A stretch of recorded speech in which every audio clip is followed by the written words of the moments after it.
IVF ఒక అధునాతన సంతానోత్పత్తి చికిత్స. అనేక దంపతులకు తల్లిదండ్రులు కావాలనే వారి కలను నెరవేర్చుకోవడానికి సహాయపడుతుంది. గుజరాత్ ను అస్నా తుఫాన్ అతలాకుతలం చేస్తోంది. ఇటు కర్ణాటక, ఒడిశా, కేరళ రాష్ట్రాల్లోనూ భారీ వర్షాలు కురుస్తున్నాయి. అరేబియా సముద్రంలో ఏర్పడిన తీవ్ర వాయుగుండం తుఫాన్ గా మారింది. దీంతో పలు ప్రాంతాల్లో వర్షాలు కురుస్తున్నాయి. సౌరాష్ట్ర, కచ్ ప్రాంతం మీదుగా ఉన్న వాయుగుండం రాత్రికి తీవ్ర తుఫానుగా మారి తీరం దాటుతుందని అంచనా వేస్తున్నారు.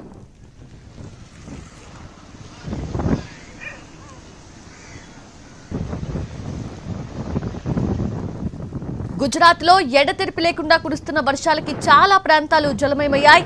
ఊళ్లను వరద ముంచెత్తింది. దీంతో వేలాది మంది ఇబ్బందులు పడుతున్నారు. ఇల్లు దాటే అవకాశం లేక అవస్థలు పడుతున్నారు. గాలులు తీవ్రతగా వీస్తూ ఉండటంతో భారీ చెట్లు కూడా నేలకూలుతున్నాయి. ఆగస్టులో అరేబియా సముద్రంలో తీవ్ర తుఫాను ఏర్పడటం 132 ఏళ్లలో ఇది మూడోసారి. గుజరాత్ లో భారీ వర్షాలు, వరదలకి ఇప్పటికే 28 మంది మృతి చెందారు.